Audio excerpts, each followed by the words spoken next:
Okay, Lecture 6.1, Gain from the root locus. So, in what follows, we will be primarily concerned with the locations on the root locus that yield desirable transient response characteristics, but knowing the location on the root locus at which we would like to operate requires that we know the implicit gain associated with placing the closed loop poles at that location. We did it, we talked about it a little bit in terms of MATLAB, how to do it last time. We're going to take a step back and see in general how we would do that.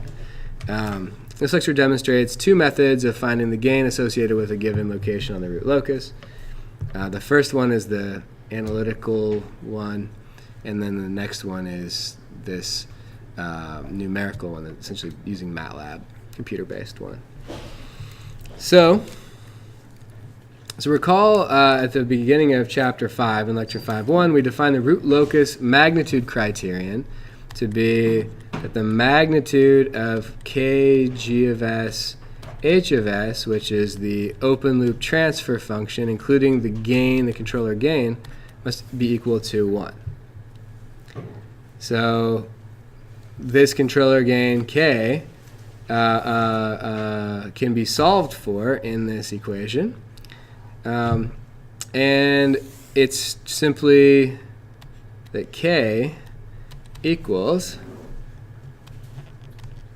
1 over the magnitude of GH. And I think that it's best to say evaluated at psi, the test point. And I maybe should put k, I mean we didn't put k as a function of psi up here, but I'll maybe put that in. It's just to keep track of why we're writing this expression down. K is a function of psi. Psi is some closed loop pole location. Now, this is only valid if that psi value that you put in is actually on the root locus. Okay? It's not on the root locus. If psi is not on the root locus, then there's no gain that's going to get you there. So whatever you get back, if you plug in something that's not on the root locus, it'll tell you, it might tell you some gain value, but that's not going to actually be, you can't actually get there.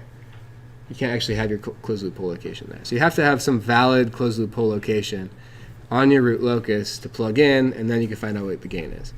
So, I mean, that's actually, that's just the analytic expression for this. And you can program this into MATLAB, for instance, and you can just find what the gain would be for any closed loop pole location that you give it. It'll give you the gain. Analytic response or expression, and very precise. But we can also look at this in another way that can allow for a sort of geometric, maybe paper by hand way of calculating the gain. So consider this in terms of the gain k poles p and 0 z of the forward or of the open loop transfer function gh. Note that this is little k and it's exclusive of the controller gain big K. So this little k is in g and h. Okay, this little k. So are the poles, so are the zeros. They're all coming from gh. Little k, p, and z. So we can rewrite equation 6.2 using this interpretation from lecture A1, which was saying that we can think of the evaluation of a transfer function at a given test point as being the magnitude would be the length of all of the product of the lengths of all of the vectors that go from each pole location to the test point divided by the product or of the zeros, I guess. Zeros divided by the product of the lengths of all of the poles or lengths of all of the vectors going from pole locations to the test point. And then there's also that open loop gain factor in there. So we looked at that in that lecture, in that appendix, and we can use that to interpret how to come up with our k of psi in this sort of geometric way. So we have this 1 over factor, so we've got to take that into account, but it's the product over the j poles of the magnitude of the vectors going from psi, or going from each pole location, pj, to the test point psi. Divided by, and we've got our little k, which I'll use this k, so that k,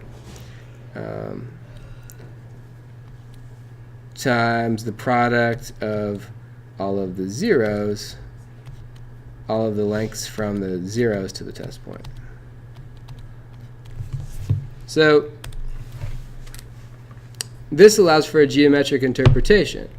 So the gain is equal to the product of the lengths of the vectors that originate at zeros and terminate the test point divided by the product. Wait, I have that mixed up, don't I? Originate at poles divided by the product that originate at the zeros and terminate at the test point. So this is illustrated in figure 6.1. So this is I think it's really hard to actually interpret this unless you look at an example of it. So this is an example of it in this figure. So if you want to find the gain, the controller gain, to make our closed loop pole location, one of the closed loop pole locations be psi, so at this point on the root locus, then what we can do is we can take the product of the length of the vector going from P1 to psi, so this length, with the product of the length of the vector going from this pole to psi, and the product with the product and a further multiplication with the length of the vector from this pole to psi, divided by the length of this zero, the vector from this zero to pi, or to psi. To psi. That's a mouthful. It's a jumbled up mouthful. So, and then we've also got that factor of k, which I didn't give the transfer function, but it would also be scaling this. So if you want to know those lengths, all you need to do is use a good old-fashioned Pythagorean theorem or whatever. We're in the plane, so we can just find the root sum square of these two distances to find the hypotenuse to get all these lengths, right? And it's good to keep in mind that so say you had a figure that was to scale. If you had a root locus figure to scale, you could even use like a ruler to give you these lengths, right? And you can find these products. Or if it just happens to be geometrically easy to read off the graph what the lengths are, that's another way to go with it. So this is one way to evaluate these, get these controller gains. I only encourage this way as a sort of like a little bit of a deeper intuition into things, but realistically, this is mostly useful as an academic exercise because we can do it by hand, okay? But like, I don't really like giving you guys those sorts of tools to learn. Like when I said sketch the root locus, but you don't need to be super precise about it, just qualitatively correct. It's the same way that I feel about this. Really don't need to learn that well how to do hand calculations of gains unless we have to do an in-class final exam, which is, sadly, I have to find that out still, but it's possible we have to do that. But instead, I would recommend using gain the easy way, which is to find it numerically, and we've already talked about how to do that in MATLAB. I give yet another example of how to select the gain on the root locus using the data cursor in MATLAB. So open the root locus figure and use the data cursor to click on the graph and see what the gain is associated with that. That is the way that I recommend when you're actually doing controller design, and hopefully, and on your homework, I recommend doing that. Unless there's some reason we can't use the computers for the final exam, I recommend using the MATLAB way all the time. So, any questions about that? Okay, I'll see you guys Friday.